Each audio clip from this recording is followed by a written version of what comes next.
Hey, this is Mel Lynn from Lake County, California Living, and we are Mondays with Mel, and I have Helen here. Say hi. Heidi. Or Heidi, Hi. sorry. I don't know why I keep saying that. I don't know. I don't know. Anyway, today I'm talking about the Clear Lake sewer spill. It's been over 100 days. There's been meetings, agendas, protests, and no answers. And although the people in Robin Lane especially know what's going on, the broader community does not. But it's such a large problem that even in the Bay Area, the whole Bay Area, they know about it. Because my brother had called me about a month ago and said, "How are you doing? Are you affected?" Even though it was many days before. But so it's widespread the news. So it's obviously, we actually hit the map for once, believe it or not.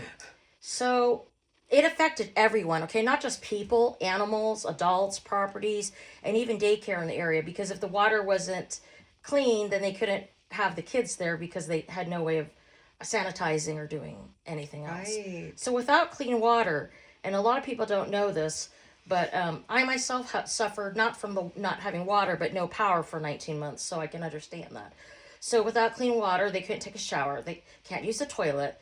They can't cook food. They can't do laundry, feed their plants or the livestock animals, which is pretty prominent there because they have more land in that area. It also costs them $10,000 a year to rent. Is it potable water? Is that it? I think it's potable. Potable water, and plus the property damage, which is like all the smell that continues to this day, that's on the fences, and then keeps coming out. So the stench, which you cannot get rid of because it keeps coming from the underground, is not resolved, nor is there a permanent well or a place to get water. So parts of Robin Lane still don't have even access, and the others have to pay a premium price.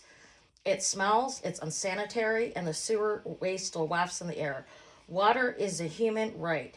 And now Heidi's going to talk about some of the points in which we should know about. Yeah. So I did a deep dive to get some backgrounding for people. And so what happened was on January 11th, a large underground sewage pipe burst on Robin Lane, or under Robin Lane. The pipe was a 16-inch force main, and it ruptured in the morning, and raw sewage immediately began flooding yards, roads, drainage ditches, and like Mel was saying, gets all over the fences, gets all over probably some of the animals for that matter, gets all over all of the plants and bushes and everything, so that the stench is just there in the air. It becomes part of the environment, right? So, I mean, imagine a sewer pipe under your street suddenly exploding, under your street, under your house, right? So workers tried to stop it, but the spill kept going. And it turns out that there were lots of faulty valves that all failed during these repair attempts. So every time they would repair something, something else would break. And so by the time it was stopped, 2.9 million gallons of untreated sewage had been released. That's like everybody in town pooping in the neighborhood. Right? Yeah. The whole county comes over and That's poops a in their lot. neighborhood. And it was being released over 37 and a half hours. I can't even imagine leaving your tap on for that long. And how much water? 2. So how big is that, right? Well, 4 Olympic-sized swimming pools of waste. poo-poo. Yeah. Flowing down the roads, private yards, drainage ditches, into Burns Valley Creek, and then guess where? Into Clear Lake. Yes. That's why it's bigger than the people who live in this one neighborhood. They got it the worst, but we're all going to be drinking this. Right. So who got hurt and how many people? I like how the conversation's kind of leading to the next point. So, all right, about 58 properties were directly hit. And then the damage spread underground. 550 acres, 164 houses that rely on private wells. So the water got into the underground water table and into the wells. Okay, that's important to know. That is. The number of affected properties has risen to over 200. That's a lot. And if you figure 3 to 4 people per household on average, that's a lot of people being affected. They're going to get sick. Nearly 500 residents are still dealing with the aftermath 100 days later. So the water problem isn't even fixed. They got a hydrologist, a scientist who studies underground water. And they told officials, the hydrologists said that they don't know how long it's going to take to clear this contamination, even from the aquifer, not just from the neighborhood, mind you, not from the sewer, from the entire aquifer. Mm-hmm. That's awful. I didn't even realize how horrible, Yeah. you know? And then the shallower wells are the most vulnerable because they sit close to the surface. So there's less natural protection. Mm-hmm. Oh, I guess so, huh? Because there's fewer big rocks and fewer things to everything. Less aquifer for things to filter through. Right. Okay. The average well in this area is 74 feet deep. Mm-hmm. I don't know how deep wells are on the in general other places. Do you happen to know? No, but I think that's about average. But if you have a lesser than, if it's okay. shallower, then you're going to smell it even more. That makes sense. Okay. There's less water in the thing. Then residents were told not to drink their water. Mm-hmm. And for 15 days, that's what you were talking about, they had no clean running water at all. So you can't bathe in something that smells like that. There was a particular couple. I don't know that we should be saying their names in particular because we don't have that permission. I don't know. That's fine. Just say the couple. Yeah. So a couple that runs a daycare out of their home, they had raw sewage in their yard and their well, and it forced them to close for weeks, and their income was gone. I think that's what you were referring to. That's what I was referring to, that daycare. Yeah. Mm-hmm. And then another resident, well, I know her. Anyway, has 2 disabled children and an autoimmune disorder, and she had to fight to get her family placed in a hotel and was told that she had to leave within days. Some neighbors didn't know about the spill right away because they don't have smartphones or the internet. And when emergency alerts went out, they weren't getting them, so they're drinking that. Then who's responsible is the next issue. While the sewage system's not run by the city of Clear Lake, the wastewater system is managed by the Lake County Sanitation District. Mm-hmm. And that's important because the city declared the emergency, but a different agency owns the broken pipe. So the people who are saying this is a problem are not the people who get to fix it. And these other people don't seem to have the urgency. It's not matched. Yeah, that doesn't make sense, though. That's horrible. I mean, why can't they both fix it? I mean, I don't understand. I don't either. I don't, because it's within the city limits, right? Yeah, but everything is. No, but it doesn't make sense. If someone owns the pipes and then it's regulated by someone else, both parties should put in the money in order to fix the problem. I think so too. And not to mention other county agencies that maybe have overlapping missions that should be, because this is a priority. Well, the Clear Lake city manager, Alan Flora, I figure he's a manager we can, admitted that there have been few improvements to the system since 2019. Mm-hmm.